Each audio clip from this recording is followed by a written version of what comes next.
Hey, and welcome back to another episode of Code to Cloud. I am with one of my good buddies, one of my old friends, and somebody that I interviewed. I'm going to say it's like 4 years ago now, Tim, right? You're probably one of my first guests, right? But Tim I had Warner. that honor. You had that honor. That was a real training ground. It really was, right? I think we had you and Mike on there. We were doing skills, right? Cloud skills, right? Because that was Mike's jam back in the day, right? But yeah, how's it been going, man? Like, what's been up with you? First of all, thanks for having me back, Kevin. Yeah, when we chatted last time, I might have been in my stint at Microsoft as a full-timer. And after leaving Microsoft, it just wasn't a great fit, that position that I was in. I went back to where I was before Microsoft, Pluralsight. So my day job is making courseware in the IT ops domain at Pluralsight, which is a lot of DevOps, and it's almost impossible to avoid generative AI. And then in my second career, where I do live training for O'Reilly and stuff like that, it's a lot of Microsoft certifications, DevOps, and Gen AI. You really can't escape it now. That's awesome. I'm also about to have my debut of live training at O'Reilly as well. Congratulations. I know, thank you. I published a course with them about a year ago. I think it was how to become a cloud solution architect.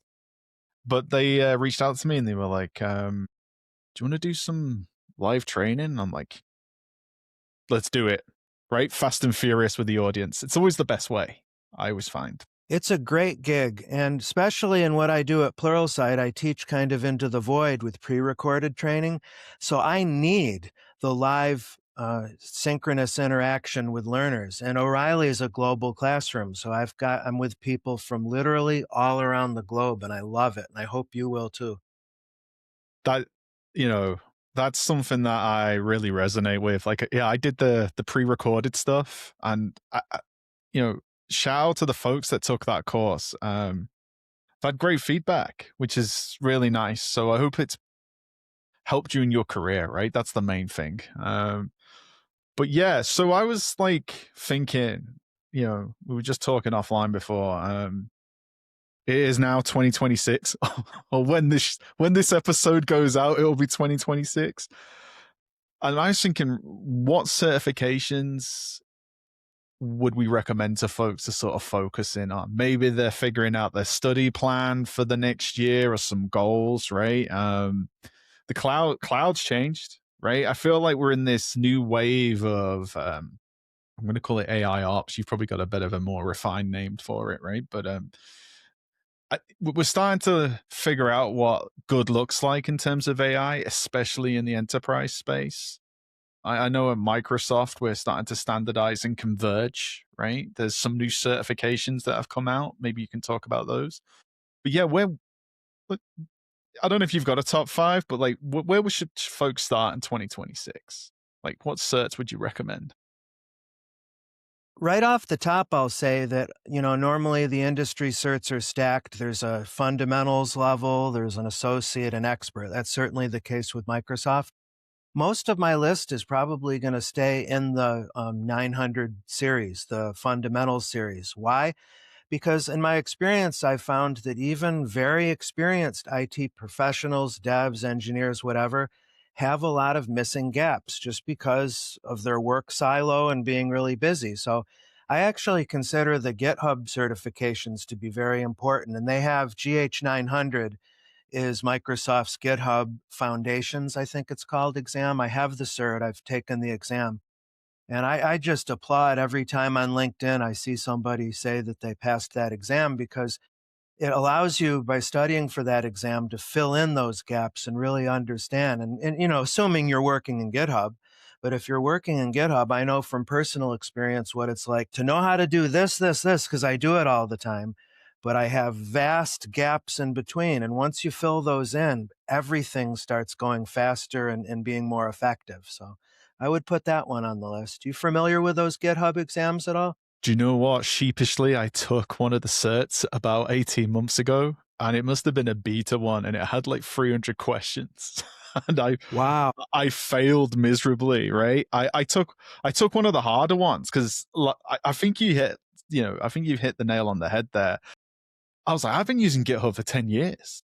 Right, I'm gonna just walk through this. Right, and there was stuff in there, and I was like, this is an actual platform. Right, it's like Right. right? And the analogy I use is SharePoint for SharePoint for developers, right? It's something Hmm. I use when I'm speaking to my Absolutely. customers, right? Yeah. And you've got to protect that code. You've got to set the right RBAC permissions. You've got to structure the organization in the right way. And I completely agree with you. I feel like folks should start right at the beginning, right, to fill those gaps because I feel like there's been a number there's a number of roles out there that have touched GitHub in a certain way, DevOps engineers, normal developers, right? Whatever you want to call it. But they all attack it at a different angle, right? Or they use it in a different way. So totally. So which cert again was that for the GitHub one again?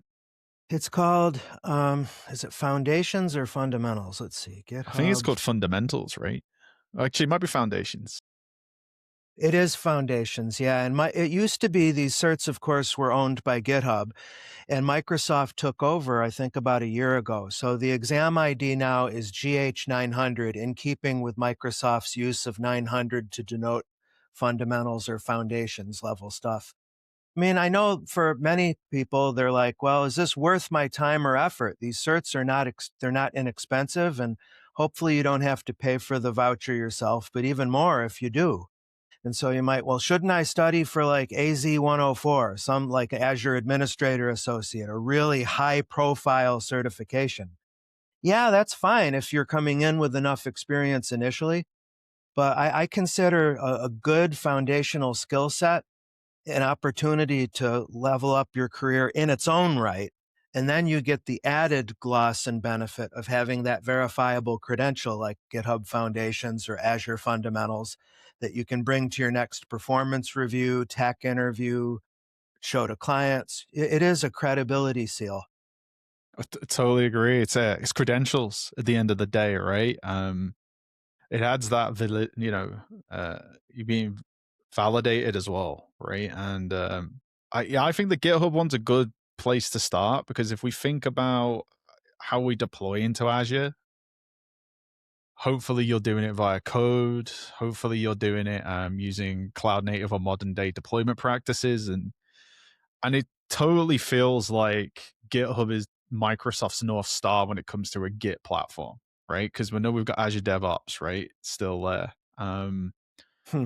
But yeah, that's a conversation for another podcast, right? But totally, I think that's a good place to start, right? Is that GitHub Foundations course. The AZ 104, I feel like they throw in the kitchen sink with that one, right? Whew. And to think that when it started, when Microsoft first unrolled that credential a number of years ago, there were two exams. And frankly, I wonder if it's still better as two exams because it's, in my experience, the most difficult of all of the Microsoft Cert exams. It earns its place. And again, anybody who achieves that cert has my deep respect. It's a very valuable cred. You've got to know your stuff to earn that cert. I I remember taking it. It's probably about 4 years ago, and last year I forgot to do the renewal. Like every year, Yep. I had to take that thing again, and I was like, I actually failed it the first uh, time round, and then I mhm. passed it the second time round. Right, this is pretty common, but Yeah, it yeah, is. it's such a wide and varied and deep Yep. certification. Right? Would you agree? Yeah, in fact, I describe it to my students as a square, whereas a foundations level exam like Azure Fundamentals AZ900 is like a rectangle. It's much wider. You have to know a little about a lot, but AZ 104 is as deep as it is broad. It's a kitchen sink exam, and there's a lot of assumed knowledge, particularly with networking. That got fixed a little bit with the AZ700, the Azure Network Engineer Associate. That was Microsoft was able to pull some of the harder networking out, but it's still assuming a lot of TCP4 and maybe even TCP v6 foreknowledge, which is a challenge for a lot of IT pros, even experienced ones. completely agree. And feel like Azure networking's becoming a bit of a like a dying skill set, but like when And I've it had shouldn't. it shouldn't be, right? But when I talk to early in careers folks, they're like, "I'm not doing that networking; it's too hard." And I'm like, when I was starting in tech, everybody wanted their CCNA, right, or the CMP, Yes. right, all that good Yes. stuff, or the Network Plus, right? So yeah, Stream Knowledge. Would you recommend then the AZ900 still as a Yeah, I always tell learners or anybody else who might care that if you have your eyes on the Azure Administrator Associate, although there's no prerequisite, you can dive right in and book it. You have to have at least AZ900 level foundational skill going in. So I advise it depends on your comfortability. Do some serious self-reflection and self-assessment. Do some diagnostics. The Microsoft practice assessments might be a good place to start, those free 50 question banks.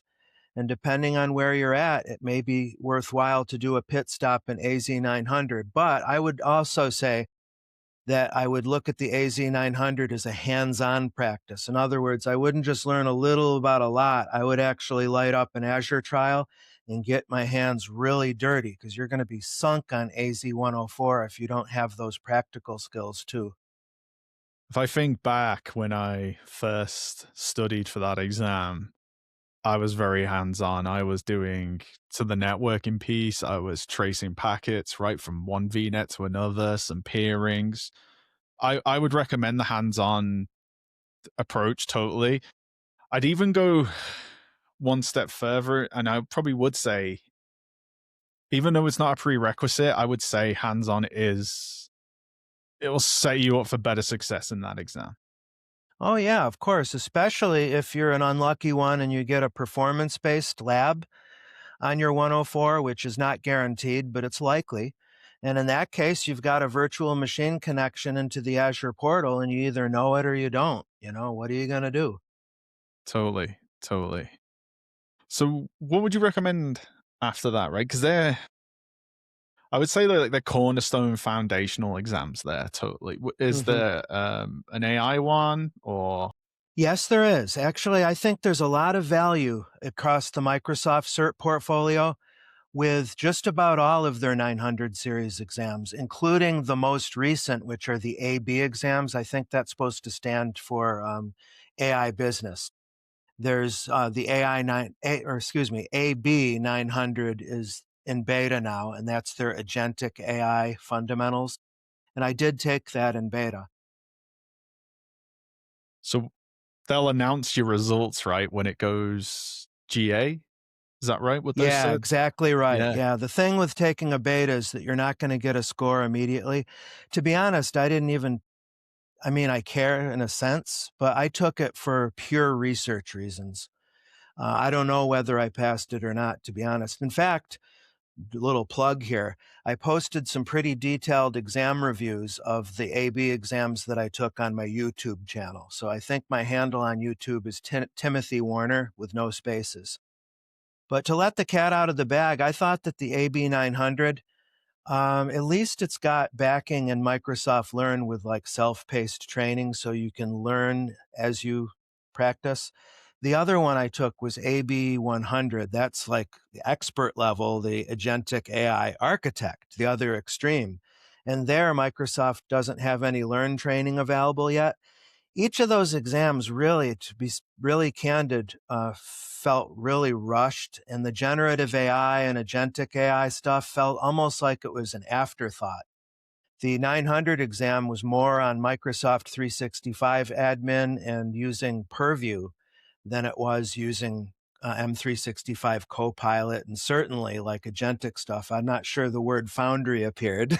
I'm not even sure that Copilot Studio appeared. It was a little bit shocking. Hopefully, Microsoft will fix that by the time the exams are going generally available.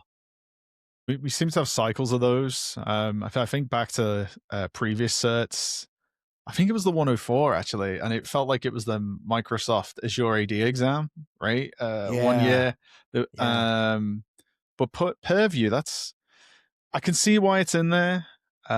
It's a governance tool, for the folks that are listening in. It protects against things like data leak protection. Where is my data? How is it labeled? How is it categorized? And we always say that data is the fuel for AI, right? So Hmm. I understand that it's in there, but yeah, I'm pretty shocked that, 365 Copilot, because that's normally the first step. And then if you got to go deeper, it's Foundry all the way, right? At this point. Oh, yeah. So, Yeah. okay. So, Well, I don't know. I'm going to push back a little bit only because I've been teaching and into Copilot Studio a bit.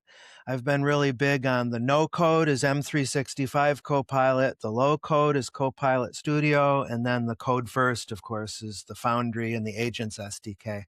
And I think it's shaping up nice. I can't believe how usable it all is now. 6 months ago, to speak candidly, I wouldn't touch Copilot for anything, but it's gotten in many ways quite usable indeed. yeah, it's totally the convergence is happening as well, Mhm, right? Like, mhm, and we see this all the time. We saw this with Azure, right? There was mhm. a couple of different iterations, right? Yeah, Even down to the API level, right? And how the right, portal works. And exactly. Yep. we had ARM come out, right? And that sort of brought everything together. And I feel like that's the way that's happening with the AI platforms as well, right? So yeah, I to all of those like Azure folks out there as well, like don't take your eye off the 365 Copilot stuff because there's a lot of integrations or data sources, or I don't know what they call them in 365 land, but it's called knowledge right now. I think that's the term Yes. that's thrown around. Yes, it is. Yep, and it's just like that in M365 Copilot as well. Yeah, it's shaping up well, and again, the thought that the AB 900, the Agentic AI Fundamentals exam, seems so heavy on M365 and Purview, it's really good in a way and forward thinking because of what you said, Kevin, that data is your your estate or whatever you want to call it, your data estate. And it's the engine of creation for your copilots, for your generative AI applications. And you want to know who's using what, where, and to Microsoft's great credit, you can see all that. You've got full observability. And there's some really great questions actually on the AB 900 exam. What can you do with a Copilot license versus without? I mean, non trivial questions, not just some Mickey Mouse. What SKU do you have to be on to have this feature, In knowing where to go in the M365 admin portal to turn something on or off. As a dev or an end user, they may not have privs to know that, but in studying for the exam, that'll kind of prompt them to light up a trial and go into the admin portal and see enablement and pull up reports and see the viewability stuff. And they'll come out of the cert, I submit, with a much more well-rounded picture of what's important with Gen AI and Copilot. So you said the expert one, what was called the AB 100, was more of Hmm. an architecture one. So I think I'm gonna have to put that on my to do list. Right, it's got the keyword Yeah, in there. Um, yeah. would you say that was more 365 focused or Azure focused? Let me harken back in my head. Sorry if I Um, put you on the spot. hmm, I seem to recall that one was more on target. I mean, it was a true architect exam where you have several case studies, and the questions were much more about planning. It felt a little bit heavy-handed in terms of I wondered if they were putting in filler, because they can't write too many detailed questions about AI design because the ground is so soft. It's changing so often, and Tell me MS about it. Learn's chasing their tails as it is.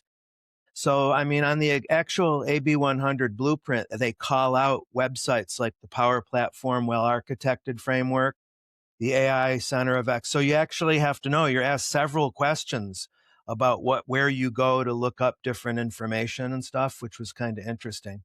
And there's a whole lot of dynamics, which to me, that doesn't seem like a smart thing. I mean, I've been in the industry almost 30 years. Maybe it's just me and where I live here in the Southeast US, but I've had next to no encounters with dynamics. I've known about it forever.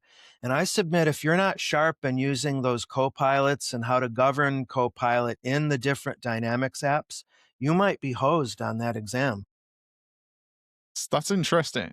right? Yeah. Dynamics is like a CRM, or it can be like a financial platform as well, right? So yeah, I suppose it's more about governance and safeguarding, because if you give a model or a LLM or an agentic workflow access to that, you get into trouble, right? Probably. So, Yeah, I mean, for sure. Yeah, all of your clients and customer data with personally identified, it's a landmine situation. That's a good point. And also to earn that architect certificate, as you know, Kevin, and those in the audience, with Microsoft, if you want to have a top tier architect cert, there's going to be a prerequisite. And it's normally you have to pass an associate level cert. And in this case, at least as of now, Microsoft gives you a list of like 8 or 9 possibilities.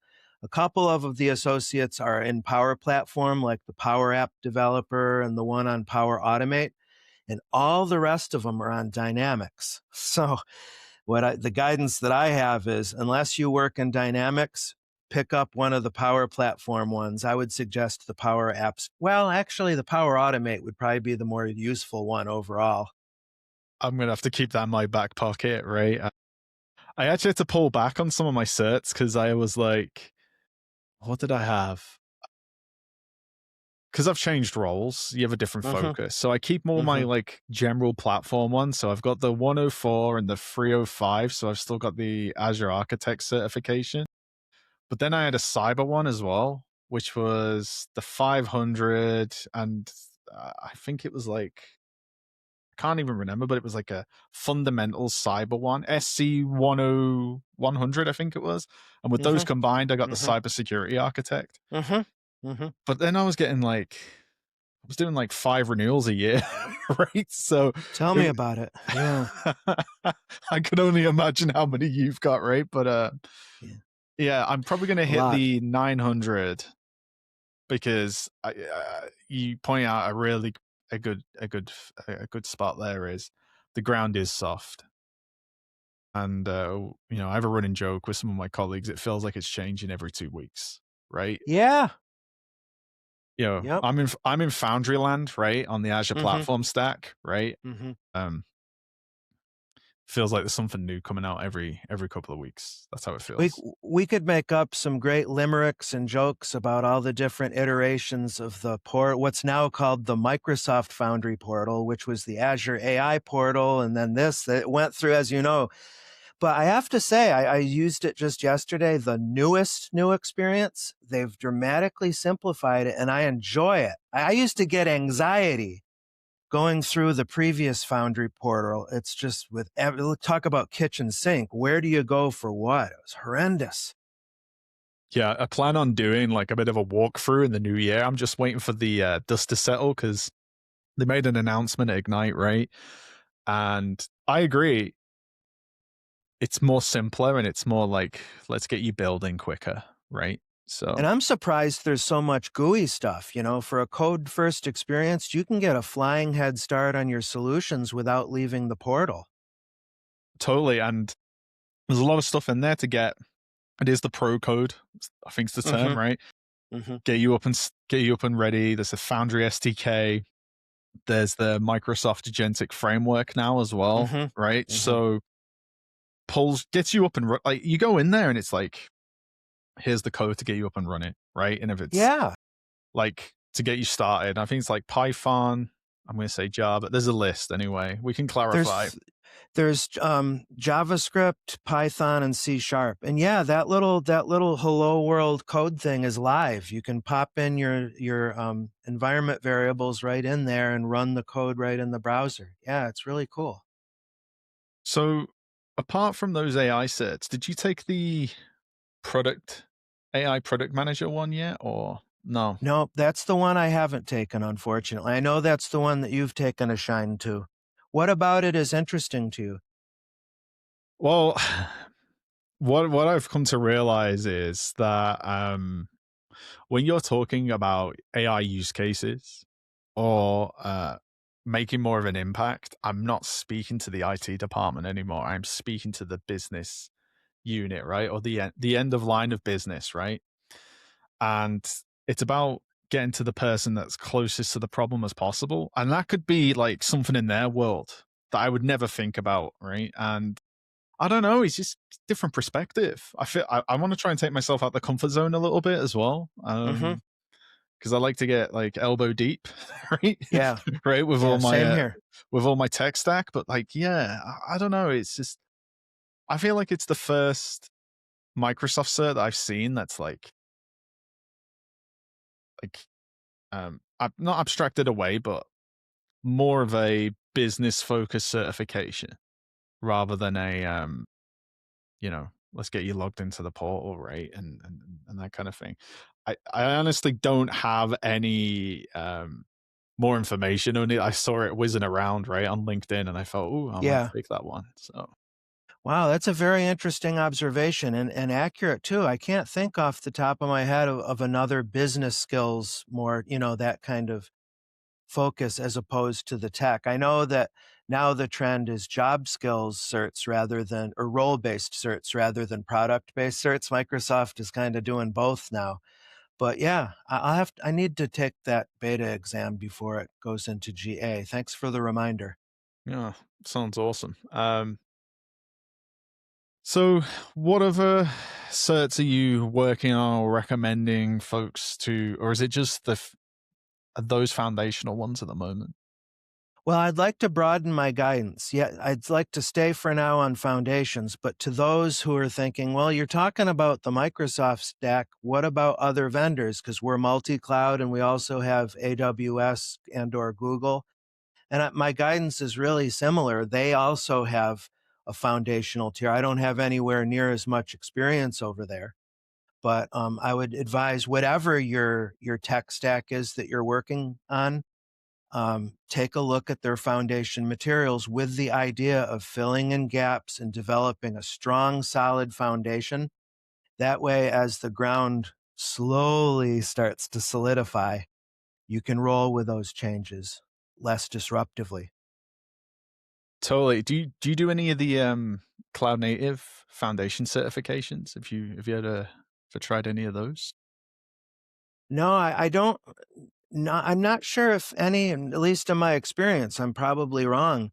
I'm not sure how big of a foothold I've seen. I know that in the DevOps world, in the Kubernetes world, and with cloud computing, and I'm sure with Gen AI, we're going to start to see more and more vendor neutral certs. That may be what you're driving at, vendor neutral. Um, I don't have much experience with those because I haven't found them. It's not that I don't think they're worth it, but when I review their skills list, they seem in many ways overly diluted, or maybe they get overly academic. They just don't seem to hit the mark as much as the vendor specific ones. Maybe because that's by definition, they're not vendor specific. I don't know. Yeah, you hit it on the head there. They are like neutral territory. I always think of them like Hmm. Switzerland, right? Yeah. Right. Yeah. So Hmm. I've got a couple. And the reason I sort of recommend them for folks is I think you need to be in a certain point in your career though, because Mm. it's Hmm. like you said, get the vendor ones out the way.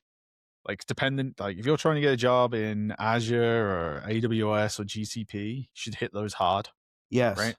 Yes. But then say you go down the cloud native route a little bit or the modernization route. I've got I've had, I think it was the cloud native associate or cloud native and Kubernetes associate exam. It literally widened my horizons so much, right? In Hmm. terms of scope. Make a note of that. Yeah, take that one, right? So that's like an entry level one. But what makes me laugh about CNCF exams is the entry level one is like taking the 104 straight away. Right. So Right. you've got Right. to have a bit more experience, I would say. And I took Yeah. the Yeah. platform engineering one this year as well, and that was really good. That was so we're talking about developer portals. We're talking about modern day DevOps practices. We're talking about how developer delight. I think was a term that was in there. So backstage, IDP portals, that kind of thing. great place to start because the Kubernetes exams in there are look, if you like technical exams, those Kubernetes exams are some of the best in the world. Like, Mhm. I think the exam experience is like a terminal, and you have to use Vi and all of these hands. It you really got to know your stuff and actually operate it. And I can't remember how many certs there were, Tim, but I think there's like 5 or 6. But once you get them, you get like a special award, and you're called a Cubanaut, and it's like a badge of honor. I would liken it to. Do you remember back in the day you had to take so many certs to get the MCSA or the MCSE, right? But you had to do like 3 or 4 certs, and then you would get the badge. It's a bit before my time, but once you had it, you were like an expert, and it's that kind of similar feel, right? So So this is the Cloud Native Computing Foundation, CNCF. I'm learning some important stuff today, Kevin. Thank you. This is officially on my near-term backlog. So I kind of, as you could probably tell over the last few minutes, have curmudgeoned out on vendor-neutral certs, and that was a mistake because it sounds like at least the CNCF is the real deal. And that's a blind spot until now, but now, thanks to you, it's not blind. Thanks. yeah, I, I was I was the same at first. I was like, time, effort. Is this going to help with my Yeah, career? yeah, But I yeah. got all my Microsoft certs that were related to my job, and what I found was that more and more people were doing containerization and all that Mhm, kind of good stuff. mhm. And there isn't a course on AKS. I know there's a Right. DevOps cert, right? I haven't taken that one personally. You might have a bit more information. These guys are the custodians of Kubernetes, right? So I was like, I'll go and see what they're up to. So yeah, it's widened my horizons, and I've met people because I think like the people that put all these certifications together on the CNCF as well are like all different walks of life, right? So they work at all the hyperscalers, right? Or they're legends in the game, so to say. But yeah, take a pick of the associate ones, and then if you want to get deeper, um, start off with the certified Kubernetes developer. Because I thought, oh, I'll take the administrator one because that would be easier. It's not. It's the other way around. It's the other way around. Okay, some logic behind it, but yeah, that's worth a look. What about Terraform certs? Do you back those? I mean, I used to take them back in the day, but I find that I just do it all the time, right? So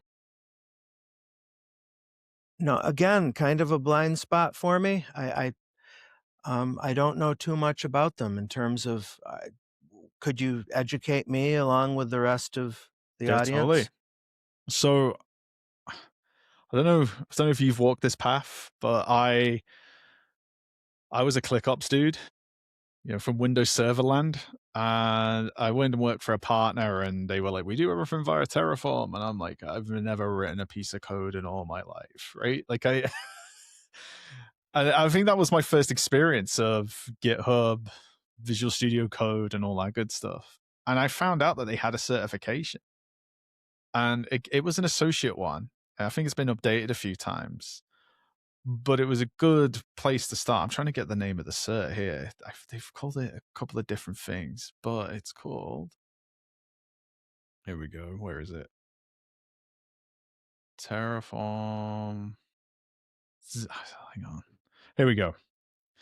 HashiCorp certified Terraform associate exam, Yeah, and it's yeah. 003. So it's probably safe to say that a lot of companies and organizations use Terraform to deploy their infrastructure inside of Oh, Azure, yeah. right? Of course, of AWS course. and GCP, and even on-prem, right? So this is a really good transferable skill to have.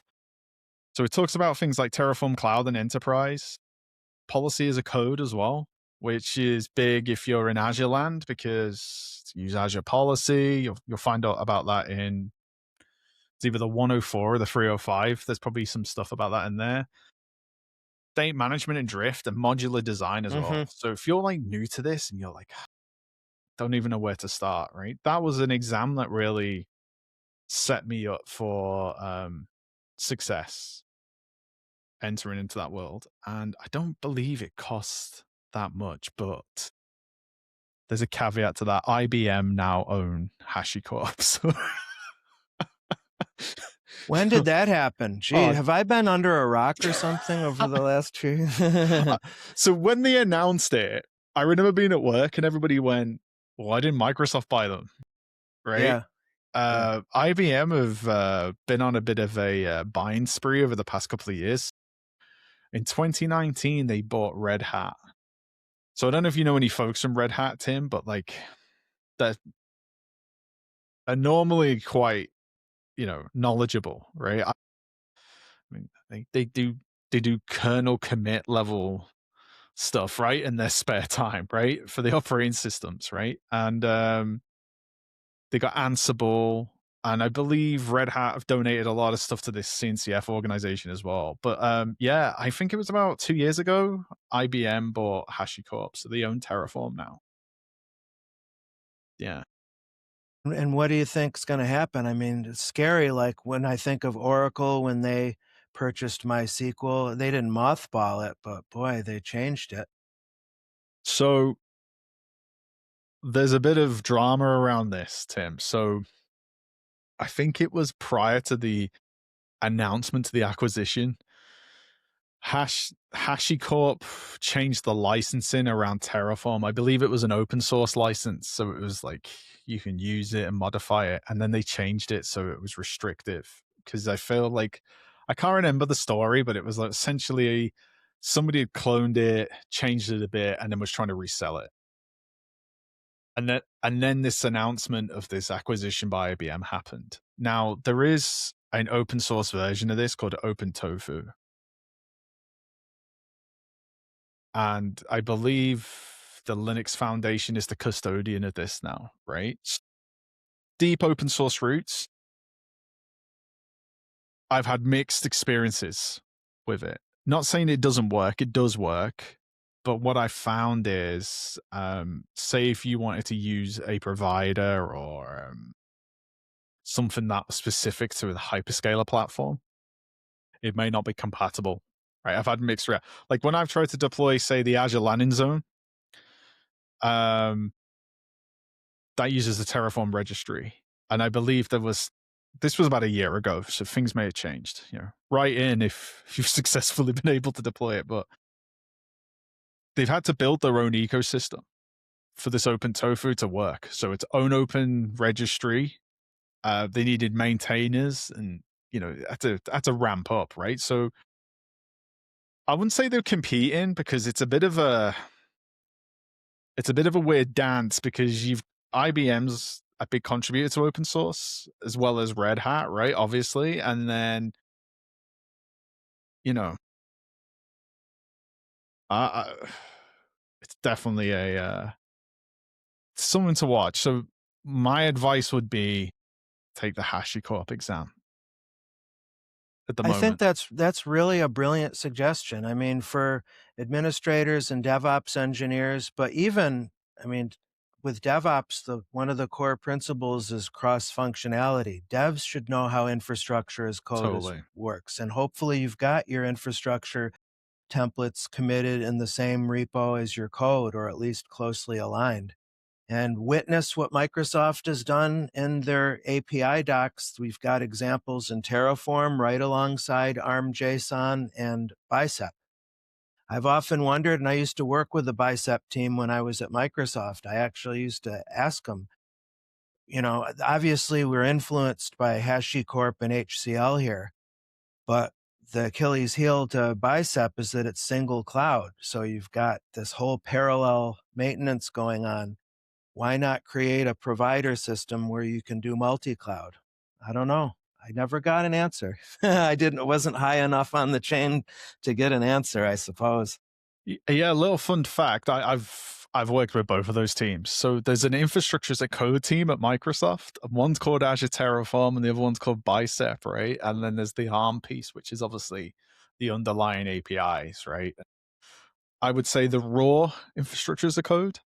I wouldn't recommend ARM to anybody if we could help it. It's quite complicated. Thank God Bicep Yeah, came out, right? yeah, yeah. But you're right. I believe a lot of the development documentation and everything is actually for Terraform is written by the Microsoft teams, right? So even the stuff on the HashiCorp website, right, is a lot of it was contributed, right, with Microsoft and HashiCorp. So yeah, there isn't a Bicep certification like there is a Terraform one, right? But then I suppose there wasn't one for PowerShell, right, back in the day. I don't think there ever That's was. right. Yeah. No, it was just the PowerShell was rolled in first Windows Server and then gradually everything. Yeah, I remember the announcement for that back in the day, and that was like big news, right? This is thing called PowerShell, right? I just remember the terminal being blue and white writing, right? White text. Is there an associate DevOps exam for Azure? Yeah. I've For got, Azure? yeah, Yeah, yeah, the AZ400, that's a very mature exam that's been around for a long time, and it's a strange one. It's always been a strange one to me because it's like Microsoft never seemed like they knew exactly what to do with it. The early iterations of the Azure DevOps exam seemed to skew really heavy into minutia, where you had to know which like I want to say action, a GitHub action, whatever the equivalent is in Azure pipelines. If you got a Java project, you want a Maven. I mean, almost like trivia stuff. It's like, why are you asking these in the weeds questions that you could just find in the docs in 2 minutes? And it seemed like Microsoft wanted to shy away from general DevOps principles because they figured, well, we're a vendor, so we need to certify on our stuff, you know? I'm trying to think more recently how it's evolved. It's been a while since I've taken an update of that exam, but it always seemed to have kind of an identity crisis as far as I'm concerned. I think that's down to the tools move so fast, right? Because Yeah, it's more community driven, right? If you think about, yeah, yeah. I think DevOps in 2016 to even 2019 there was a big shift, right? And a convergence in tools. Again, I feel like, yeah, that's probably why, right? I would circle back to that GitHub Foundations cert that you were talking Hmm. about before. You're Hmm. probably better off going towards the platform rather than, well, this inside my GitHub action, I'm going to spin up a runner, right? Yeah. And install, the Python libraries or the Terraform, whatever it is, right? Runtime to deploy the code, because those things evolve over time. But the actual GitHub Actions runner, it's going to be there because it's part of the platform, right? So back to your point, the foundations, right? Is there any other certs? Because I've got one last one to talk about, but I want to just open the mic up to you if there's any other certs that you think.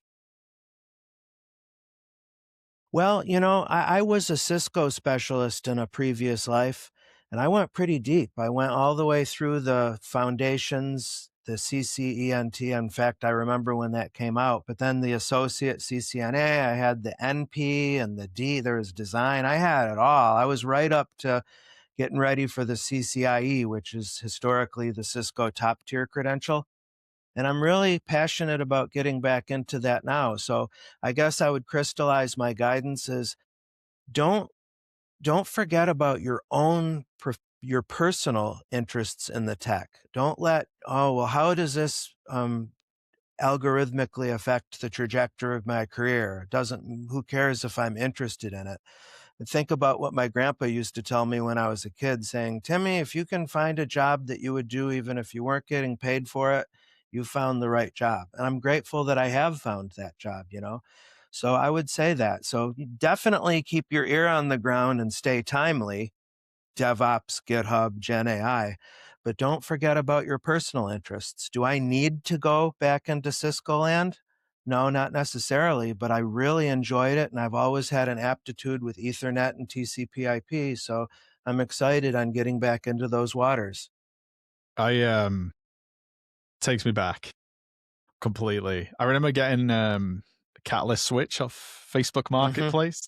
mhm. You literally that was the best way to learn because the Yeah, books yeah, were like doorstops, right? Literally. And you'd be reading it and you'd be like,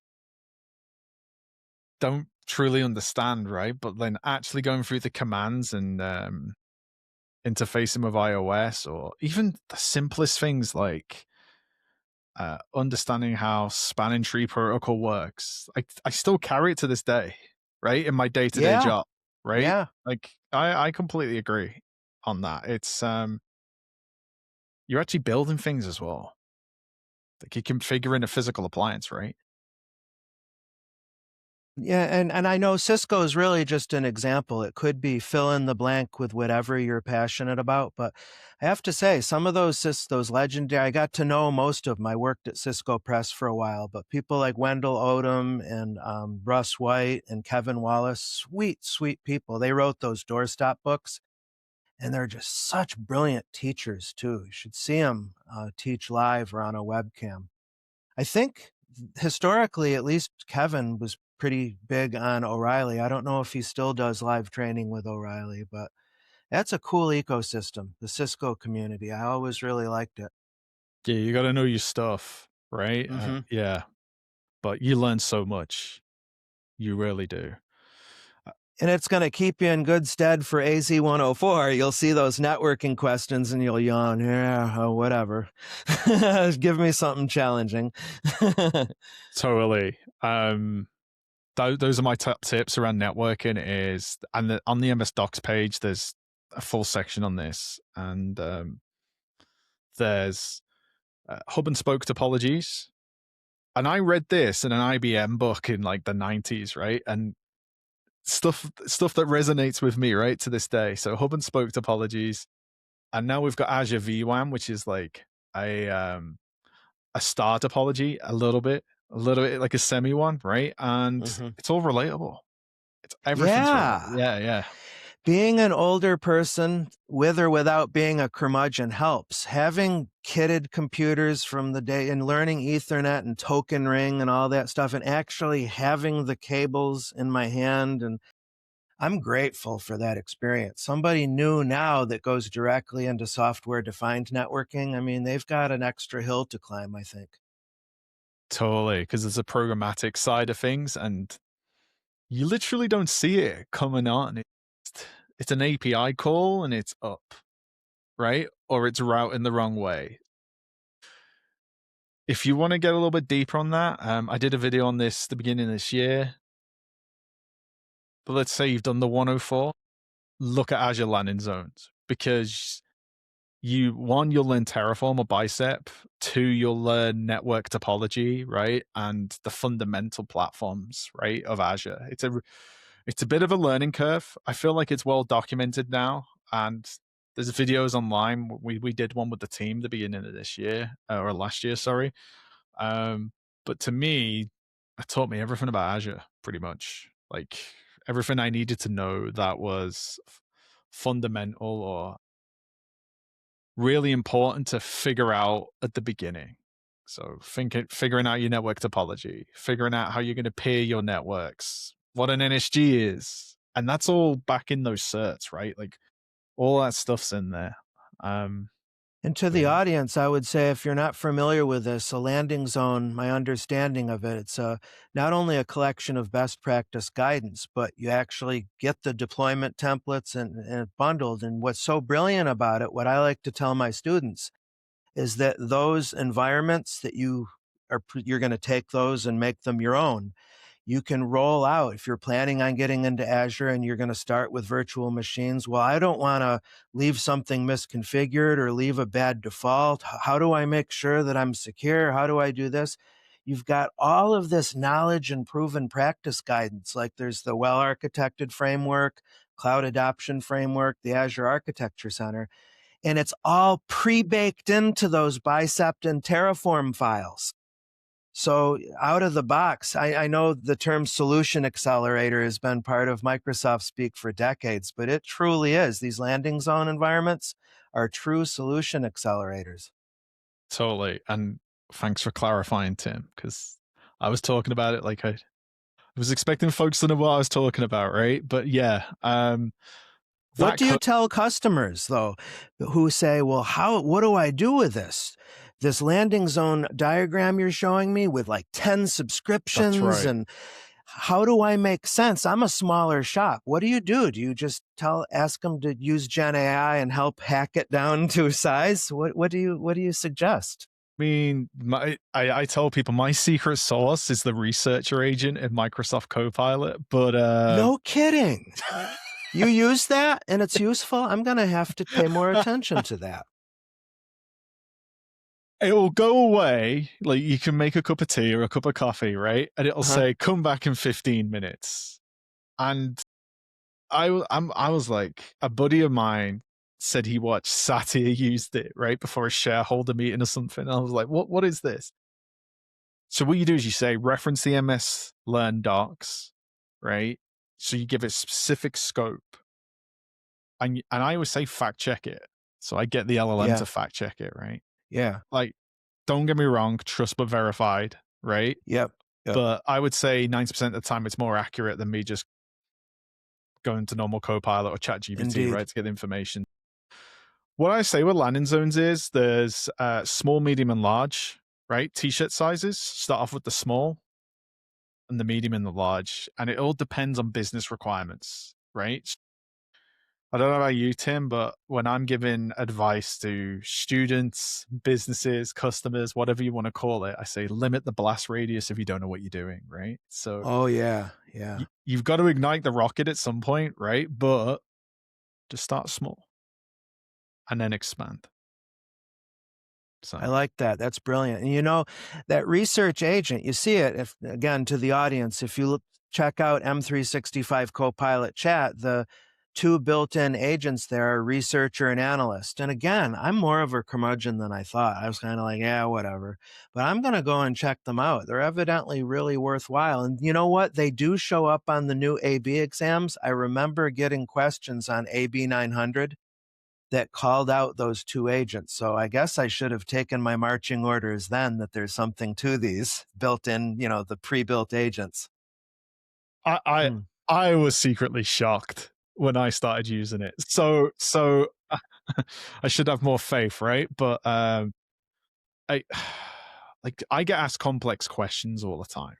No one comes to me with the easy stuff, right? It's always the hard scenarios, right? And I actually use that first. I actually talk to it. Like I have a conversation with it, right? And then try and get some fundamentals or some sort of critical path so I can go right and then research it myself afterwards, right? So great place to point you in the right direction.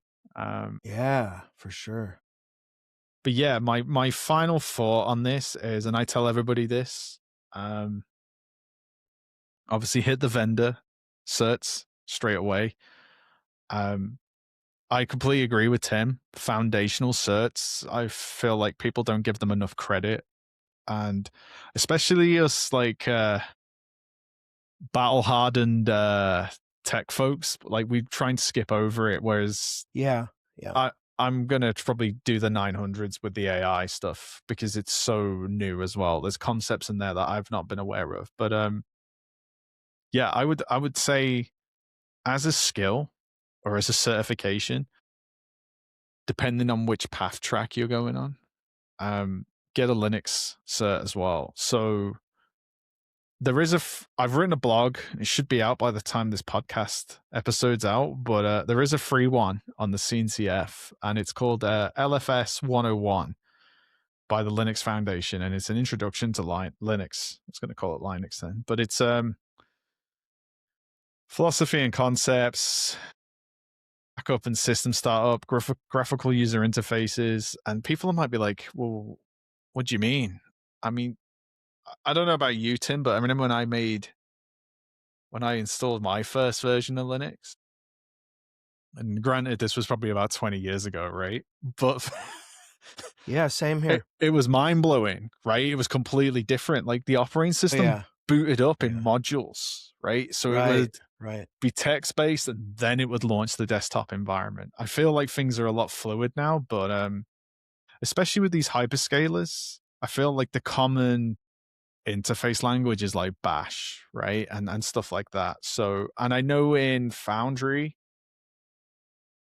feel like they've settled on YAML as well, right? As a to interact with the agents, right, from a programmatic level. So Yep. Yep. this is a free one. Um, I mean, you could learn this. I mean, like, there's even a section here, network operations in Linux. I mean, you can't go wrong with that, right? But you could install the operating system and try and use it, or you could work towards it. There was a one by Red Hat, and I think it was called the RHSA. I've seen a few job descriptions asking for it over the years, but I don't know what it is with Linux. I feel like it's like Word. People expect you to know how to use it to a certain point. Like, I don't know if I've ever been in a job interview and someone said, "So, Kev, do you know how to use Windows?" Right. No, that's brilliant. I'm so grateful that you brought that up. It's not at all a question, at least in my opinion, of, "Oh, I want to use Linux as a Windows replacement," or "What's the best?" I mean, I know that's a legit discussion, but in business, it's a lingua franca, and in cloud computing, it's a standard operating procedure thing. And heck, even such an uptick in Mac OS users and so many developers preferring Mac. What do you have in there but Z shell? So knowing Bash is very important. And I would agree the Linux Foundations is good. And historically, CompTIA, Oh their yeah, Linux Plus has always had a pretty good entrenchment. I would think, my experience, I would call the Linux Foundation to be more technical. But yeah, either of those. Because again, I want to harp on that by studying and preparing for the cert, there's the achievement of the cert, and you don't have a choice. You have to certify for your job. But look at it as an opportunity for professional development and filling in gaps. And boy, does that make you valuable knowing foundational Linux stuff, regardless of whether you're a dev or an architect or just a scripter, an automation fan. totally. And shout out to the folks at CompTIA. Do you remember? Is it Mike? Is it Mike Myers, one of the Yeah, instructors? yeah. I don't know. I don't know what he's up to these days, but if we roll back to 2004, there was a young teenage Kevin Evans watching Mike Myers learn in the CompTIA Plus, right? Which was, again, it was fundamentals. It was like, this is how a computer works, right? Inside and out. So, yeah, totally. Shout out to those guys. Um, Mhm. so we're going to wrap this up. Tim, any final thoughts? Words of wisdom? Yeah. Yeah, given how volatile and difficult all career job markets seem to be, but to talk about IT in particular, anything that you can do to differentiate yourself, if it comes down to you or somebody else for a job role or a promotion or anything like that, these are important things. And nowadays, these certs, instead of just mailing you a paper that you could use Photoshop to cheat with, you've got these verifiable credentials that are much more solid, it seems to me. Lean into that and use it as far as you can. If nothing else, by studying this cert and taking the exam, I've demonstrated my willingness to stay current with tech, and I understand how important it is. And that kind of bleeds over into the concept of soft skills, which you see on LinkedIn every day. The importance of business communication skills. I've found that to very much be the case. So, yeah, so look at certs as more than just an annoying compliance check mark. Look at it as an opportunity to give yourself an important competitive advantage in your career, and hopefully an opportunity to have fun and get sharper in tech that you're passionate about anyway. Yeah, that was some awesome advice. Again, I couldn't agree more. The thing I would add to that is, if you're on the outside looking in and you're like, I don't even know where to start, right? You'll know what you don't know by trying to achieve one of these like foundational certs. Hmm. That's why I tried to stick out. Like, you'll start learning it, and we've all seen the learning curve, right? Or the learning process. Yes. And it's like when you realize, oh, that's what I don't know. And that's when you start learning, right? So yeah, And totally. and I'll tack on to that very quickly and say, trust your gut. If you dive into knowing nothing about cloud computing and it's not feeling right and it's just not a good fit, listen to yourself. Maybe you'd be better off as a working with the hardware at the bare metal as a data center tech or something like that. Go trust your gut. I've found that to be super important and valuable. It's awesome. So you mentioned you got a YouTube channel, Tim. Where's the best place for folks to follow you, see what you're up to, what you're doing? Because, like, you know, he taught me, and he's probably taught you, right? Tim has been in the game a considerable amount of time, right? So, where's Yeah. the best place to Yeah. find you, man? I would say, if you remember the DNS name, techtrainertim.com has my link tree and a little carousel of my most recent projects. If you don't remember that URL, just go to LinkedIn and find me there and let's connect. Absolutely. Awesome. We'll also include that in the show notes as well, right? Should be available everywhere. Tim, absolute pleasure having you on. Thank you very much. It was been great to catch up with you again. And yeah, hopefully we'll see you again in 2027, right? Maybe we do another one. Indeed, Kevin. Thanks a lot and likewise. Awesome. All right. Goodbye for now.